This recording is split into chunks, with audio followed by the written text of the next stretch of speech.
Hello friends, welcome to Divya की कहानियाँ। मैं हूँ दिव्या और आज एक बार फिर मैं आपके लिए लेकर आ गई हूँ एक नई कहानी। दोस्तों, आज मैं आपसे बात करने वाली हूँ डिप्रेशन और लड़कों के बारे में। वैसे इन दोनों का सीधा तो कोई रिश्ता नहीं है, पर फिर भी हम सब जानते हैं कि डिप्रेशन की बीमारी आजकल कितनी बढ़ चुकी है। हम ये भी जानते हैं कि डिप्रेशन सबसे ज्यादा लड़कों को होता है, लेकिन ऐसा क्यों? डिप्रेशन सबसे ज्यादा लड़कों को क्यों होता है? तो मेरी आज की कहानी में मैंने इसी विषय पर बात करी है। मेरी आज की कहानी में सौरभ और उसके परिवार के द्वारा मैंने अपनी सोच आप तक पहुंचाने की कोशिश की है कि क्यों डिप्रेशन सबसे ज्यादा लड़कों में होता है। तो अगर आपको मेरी कहानी पसंद आए, अगर आपको आज का वीडियो पसंद आए, तो प्लीज मेरे चैनल को सब्सक्राइब करना, इस वीडियो को लाइक करना और कमेंट करना। तो शुरू करें। बेटा, ये सौरभ से एक बार बात करके देखना। पता नहीं क्या हुआ है उसे। ना तो किसी से बात करता है, ना ठीक से खाना खाता है। बस ऑफिस जाता है और घर आते ही अपने आप को कमरे में बंद कर देता है। मैंने उससे बात करने की कोशिश की, लेकिन वो कुछ बताता ही नहीं। ना हंसता है, ना कुछ कहता है। यहाँ तक कि तेरे पापा और मैं अगर उसे डांटते भी है तो भी बस पुतले की तरह खड़ा सुनता है और फिर अपने कमरे में चला जाता है। तुम दोनों की तो अच्छी बनती है ना, तो तू ही बात करके देखना एक बार, तुझे तो बता ही देगा। तकरीबन आधी रात को फॉरेन में अपनी बेटी आकृति से फोन पर बात कर रही रेनू बहन ने बेटी को कहा। उनकी आवाज में दर्द था। आजकल वो मुझे भी कुछ नहीं बताता माँ, मेरे कॉल भी नहीं उठाता अब तो। सामने से आकृति जवाब दे ही रही थी कि तभी रेनू बहन ने हड़बड़ाते हुए कहा, सुन, मैं तुझे बाद में कॉल करती हूँ। रेनू बहन ने कहा और फिर झट से फोन रख दिया। फिर दौड़ती हुई सौरभ के कमरे में गई। कमरे में बेड पर पड़े बेटे की हालत देख उनकी आंखें फटी रह गई। सौरभ बेहोश पड़ा था। उसके मुंह से सफेद झाग निकल रहा था। सौरभ, आंखें खोलो बेटा। रेनू बहन आंखों में आंसू लिए घबराती हुई अपने बेटे के पास जाकर बोली। रेनू, मैंने हॉस्पिटल में फोन कर दिया है। तुम्हें आकृति को फोन कर देना चाहिए। आज फोन करेंगे तो वो 2 दिन में यहाँ आ पाएगी। थोड़ा संभालो अपने आप को, पत्नी को समझाते हुए उमंग भाई ने कहा। रेनू बहन आकृति को फोन करती उससे पहले ही एम्बुलेंस आ चुकी थी। सब सौरभ को लेकर हॉस्पिटल पहुंचे। सौरभ की ट्रीटमेंट शुरू हो गई। रेनू बहन ने हॉस्पिटल से ही बेटी को फोन किया। हेलो बेटा, तू तू जल्दी से यहाँ आ जा। तेरे भाई ने खुद की जान लेने की कोशिश की है। रेनू बहन ने हिम्मत जुटाकर कहा। क्या? क्यों? आकृति ने पूछा। पता नहीं बेटा, बस तू यहाँ आ जा, रेनू बहन ने कहा और फोन रख दिया। कुछ घंटों के इंतजार के बाद सौरभ को होश आया।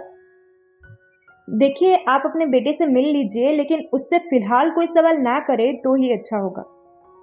रेनू बहन और उमंग भाई बेटे को देखने के लिए जा ही रहे थे कि तभी डॉक्टर ने उन्हें रोकते हुए कहा। क्यों डॉक्टर, कोई गंभीर बात है क्या? मेरा बेटा ठीक तो है ना? उसे कुछ हुआ तो नहीं? डॉक्टर की बात सुनते ही उमंग भाई ने घबराते हुए पूछा।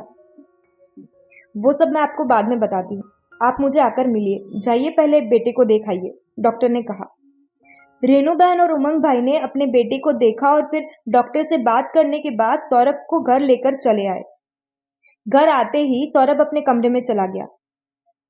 अब तो आकृति ही इसे संभाल पाएगी, बस उसी के आने का इंतजार है, रेनू बहन ने कहा। दोनों के चेहरों पर चिंता छाई हुई थी। 2 दिन इसी तरह से बीते। तीसरे दिन सुबह आकृति घर पहुंची। कहाँ है सौरभ? क्या हुआ है उसे? और ये जान लेना, आपने कुछ पूछा क्यों नहीं? आकृति ने घर में आते ही पूछा। बेटा, वो उमंग भाई ने बात शुरू की। वो डॉक्टर का कहना है कि सौरभ डिप्रेशन में है, इसी की वजह से उसने ये कदम उठाया। पता नहीं ऐसी कौन सी बात है जिसकी वजह से मेरे बेटे को ये बीमारी लगी। हमें कुछ बताता भी तो नहीं, रेनू बहन ने कहा। ये तो होना ही था पापा। और क्या कहा माँ आपने? आपको कुछ बताता नहीं? कभी आपके बेटे को समझने की कोशिश की है आपने? नहीं, आप तो बस उसे हमेशा समझाने में लगे रहो। देख बेटा, लड़के रोया नहीं करते, उन्हें कमजोर माना जाता है। क्यों माँ? आप भी तो हर छोटी छोटी बातों पर फूट फूट कर रोने लगते हो ना, तो क्या आप कमजोर है? और पापा, आप जब भी उसकी आंखें भीगती, आप उसे पूछने की बजाय मर्द बन मर्द लड़कियों की तरह रोता क्यों रहता है? ये ताना देकर उसके दर्द को बाहर निकलने से पहले ही रोक लेते। क्यों माँ, क्यों पापा, लड़के क्यों नहीं रो सकते? लड़कों के इमोशंस नहीं होते क्या? माँ बाप परिवार के लिए पैसे कमाना, उनके शौक पूरे करना, क्या यही काम होता है उनका?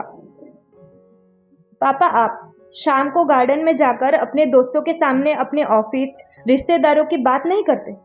और माँ, आप अपनी लेडीज ग्रुप की औरतों के साथ मिलकर यहाँ वहाँ की बात नहीं करती?